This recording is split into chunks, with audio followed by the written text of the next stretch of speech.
warahmatullahi wabarakatuh.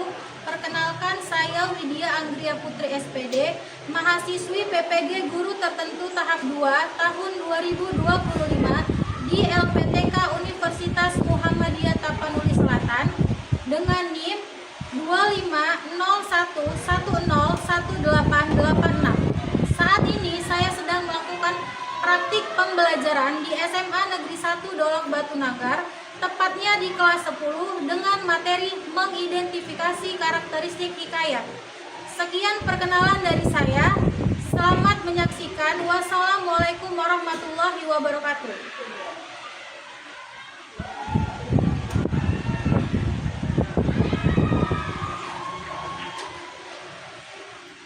Assalamualaikum warahmatullahi wabarakatuh. Waalaikumsalam warahmatullahi wabarakatuh. Selamat pagi semuanya anak-anak ibu. Selamat ibu. Apa kabar hari ini? Alhamdulillah sehat bu. Sehat.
historis yang menonjolkan unsur berciri kemustahilan dan kesaktian tokoh. Oke, bagus. Beri tepuk tangan. Oke, kata Nikita dia mengatakan bahwa pengertian dari hikayat itu adalah cerita dari Melayu. Atau kalau kita golongkan ke dalam karya sastra, dia masuk ke dalam karya sastra lama atau baru? Karya sastra lama. Masih ingat nggak karya sastra lama itu ada apa aja selain hikayat? Ada hikayat, ada apa lagi? Ada legenda, ada dongeng, baru apa lagi? Ada mite, ada sage, kemudian ke roman, bagus. Nah, kira-kira sekarang kita belajar apa? Yang seperti tadi kalian bilang, belajar apa hari ini kita? Karakteristik hikayat, benar. Oke, bisa dilihat di sini. Oke, karakteristik hikayat. Nah, sebelum saya menjelaskan, sebelum kita bahas, kita harus terlebih dahulu mengetahui tujuan pembelajaran kita pada hari ini. Boleh satu orang siapa yang mau baca tujuan pembelajaran kita hari ini? Yuk. Oke, Adli. Tujuan pembelajaran. Peserta didik mampu mengidentifikasi karakteristik yang terkandung dalam hikayat. Peserta didik mampu menganalisis karakteristik yang terkandung dalam hikayat. Peserta didik mampu menyampaikan informasi untuk diungkapkan atau karakteristik hikayat secara santun. Oke, jadi tujuan pembelajaran kita pada hari ini ada 3. Yang pertama, saya ulang, peserta didik mampu mengidentifikasi karakteristik yang terkandung dalam hikayat. Mengidentifikasi, berarti apa itu? Berarti mengetahui terlebih dahulu. Kemudian peserta didik mampu menganalisis karakteristik yang terkandung dalam hikayat. Jadi sudah diidentifikasi baru dianalisis. Kalau tadi diidentifikasi dicari tahu dulu. Kalau dianalisis berarti diamati. Lebih diamati, lebih dicari tahu. Ibaratnya kamu mau kenalan sama seseorang, ya kan? Sebelum kamu amati bagaimana karakternya, kamu harus paham dulu, harus kenal dulu dia siapa kan? Dicari tahu lebih dalam, dianalisis bagaimana karakternya. Nah, setelah dianalisis baru kamu mampu menyampaikan informasi yang untuk diungkapkan. Jadi kamu sudah tahu karakter dia, baru nanti kamu bisa menyampaikan, oh ternyata karakternya seperti ini. Paham ya? Nah, kalau karakteristik, karakteristik itu apa sih? Ciri, bisa dikatakan ciri khas, ya kan? Juan dengan Sakti sama-sama laki-laki, mereka tapi berbeda. Dari segi apanya berbeda? Dari tingginya, apalagi dari rambutnya, apalagi dari kulit, kayaknya sama aja. Apanya lagi? Dari giginya sama giginya. Giginya beda, hidungnya beda, mirip tapi kan. Kalau kumisnya siapa yang berkumis? Tipis. Jadi mereka sama-sama laki-laki, tapi mereka berbeda dari segi apa yang sudah kita sebutkan tadi. Yang kita sebutkan tadi itu berarti segi apa?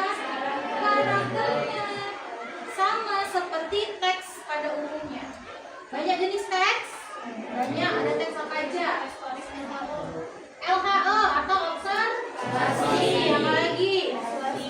Ada eksposisi, argumentasi, ada langkah-langkah, prosedur, dan ada teks. Sama-sama teks,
dari dendam. Oke, mustahil. Mustahil itu berarti intinya di luar nalar, tidak loh. Contohnya apa? Ada bayi yang disertai pedang dan panah, atau seorang putri yang keluar dari dendam. Kenal ya? Udah, yuk berdiri dulu. Ya, kita coba ya. Pernah dengar eksplisit tepuk cinta? Pernah? Pernah, Bu. Ya, kita coba yuk sekali. Cinta kecil, cinta sedang, cinta besar, cinta semua.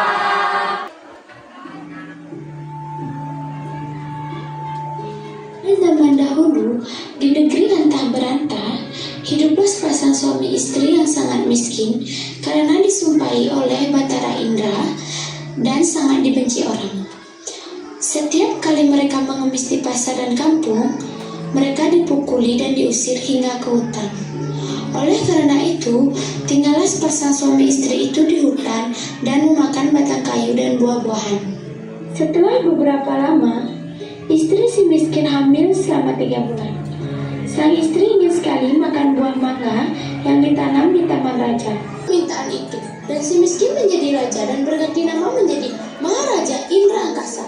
Dan istrinya berganti nama menjadi Ratna Dewi, dan negeri itu dinamakan Puspasari. Minggu lalu, Oke, sudah kita lihat, sudah nonton. Apa tadi judulnya ya? Saya si miskin. Nah, sebelumnya mungkin sebelum ibu kelihatan udah pernah nggak baca atau mungkin kalian mendengarkan juga? Sudah? Oke, ada yang udah, mungkin ada yang belum ya?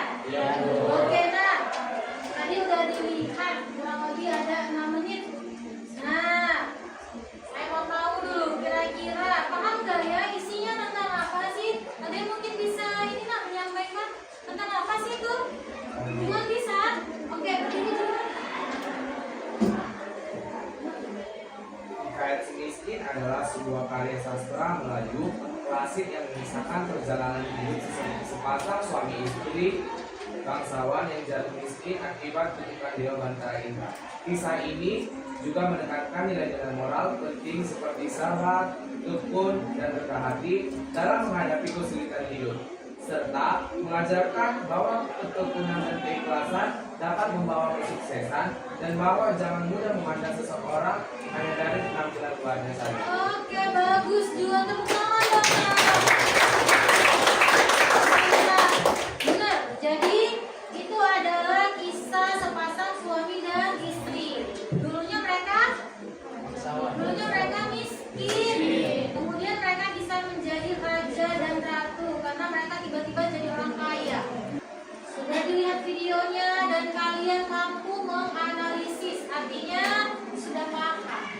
Tapi di sini ibu ada tugas. Nah, ini kelompoknya ini sudah duduk berdasarkan yang kemarin ibu bagi. Oke, ada berapa kelompok kita kemarin, Nak? Oke, kelompok 1 mana? Oke, kelompok 2, kelompok 3, kelompok 4. Oke, lengkap semua anggotanya? Lengkap, Bu. Oke, nah ini ada LKPD. Ya, jadi yang akan, tapi saya bagi dulu lah ya. Oke, kelompok 1 mana, Nak?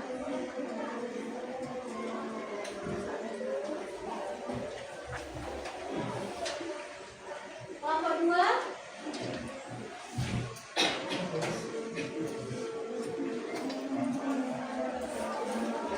Kelompok 3 mana, Nak?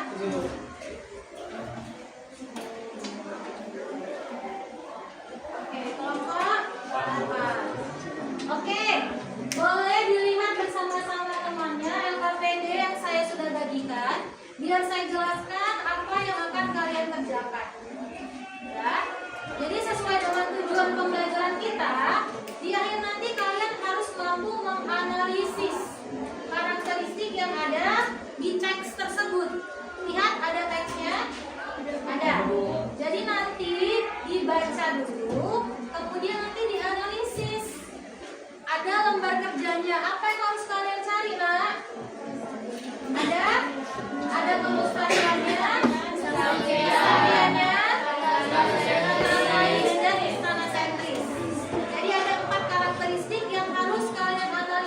Tadi teks yang udah saya bagi. Oke, ada pertanyaan mengenai tugas kelompoknya? Sudah jelas? Oke, silakan dikerjakan. Kalau ada yang kurang jelas boleh ditanyakan, Nak. Dibaca dulu ya.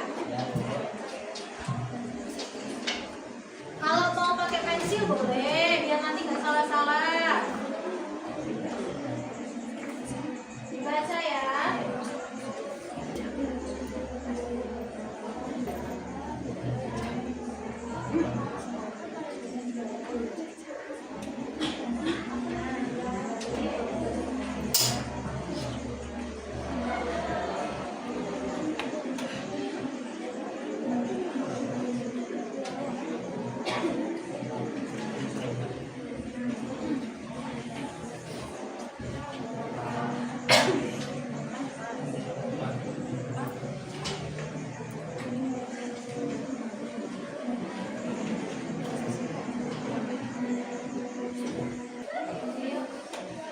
Assalamualaikum warahmatullahi wabarakatuh. Selamat pagi semuanya. Waalaikumsalam warahmatullahi wabarakatuh. Selamat pagi.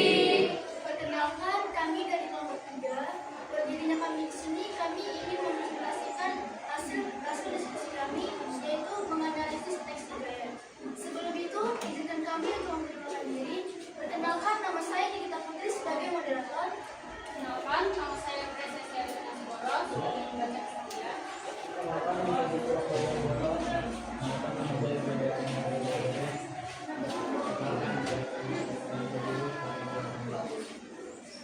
Baik.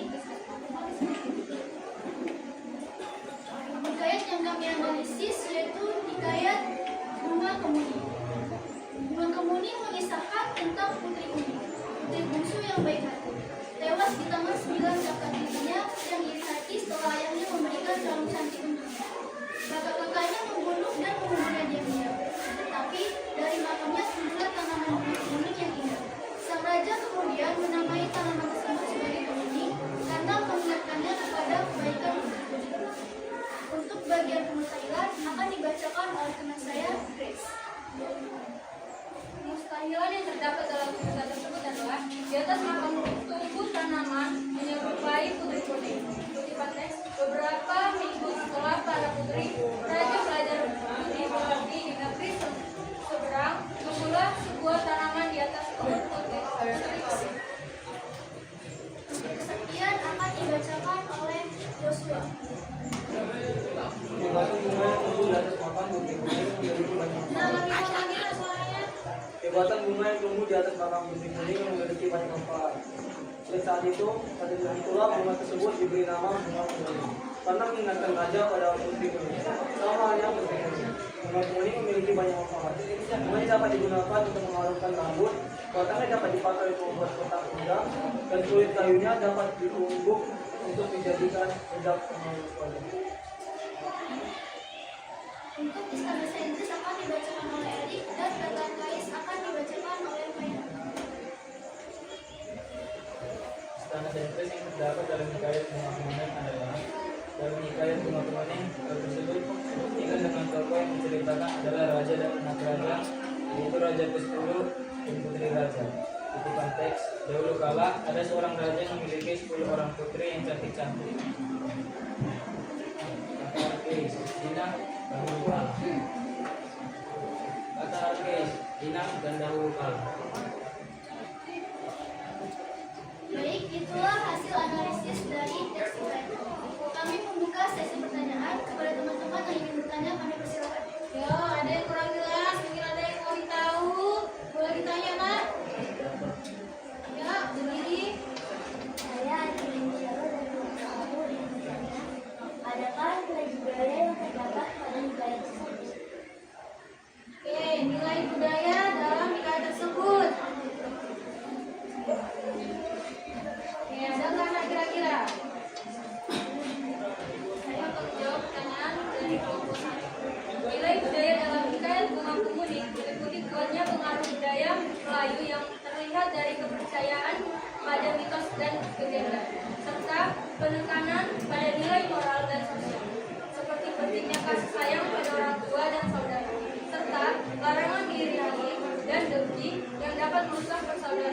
Cerita ini juga mencerminkan nilai-nilai kekeluargaan dan keadilan dalam sebuah kerajaan. Terima kasih. Apakah ada lagi yang ingin bertanya? Perkenalkan, saya Sinta Purba dari kelompok 2. Saya ingin bertanya, apa tema dan amanat yang disampaikan oleh hikayat tersebut?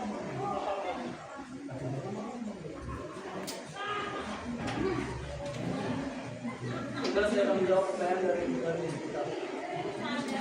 Tema hikayat Rumah Kuning adalah tentang keluargaan dari bantu pada orang tua. Sedangkan amanat yang disampaikannya adalah menyayangi orang tua dan saudara serta menghindari rasa iri pada saudara.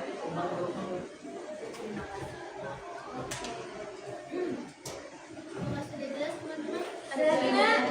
Ada ya? Oke, baiklah itulah hasil dari diskusi ini. Jika ada kesalahan, kami mohon maaf. Terima kasih.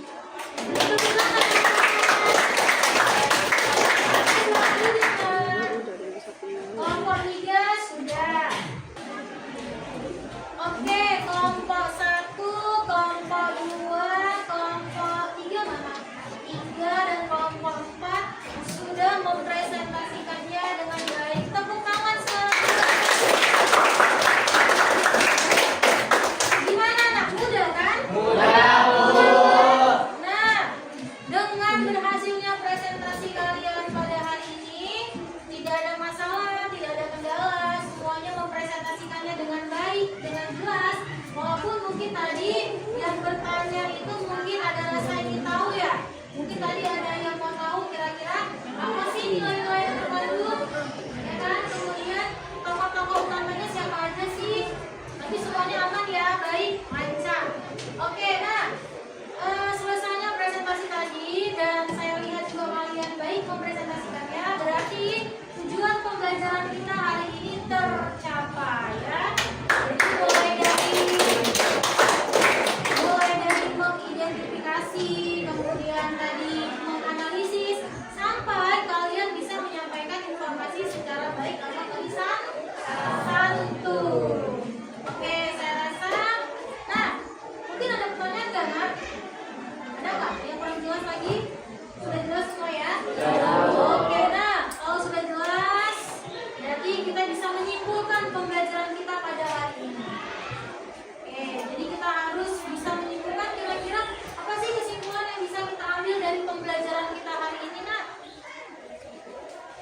Ada yang bisa menyimpulkan mungkin? Biasa bisa, Nak. Oke, berdiri loh. Kesimpulan dari pembelajaran kita hari ini adalah menunjukkan apa saja karakter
sastra lama yang mempresentasikan tradisi dan nilai-nilai budaya, serta dapat menyampaikan kembali informasi mengenai karakteristik sebuah budaya. Oke, pasti ada manfaatnya ya nak. Tadi kalian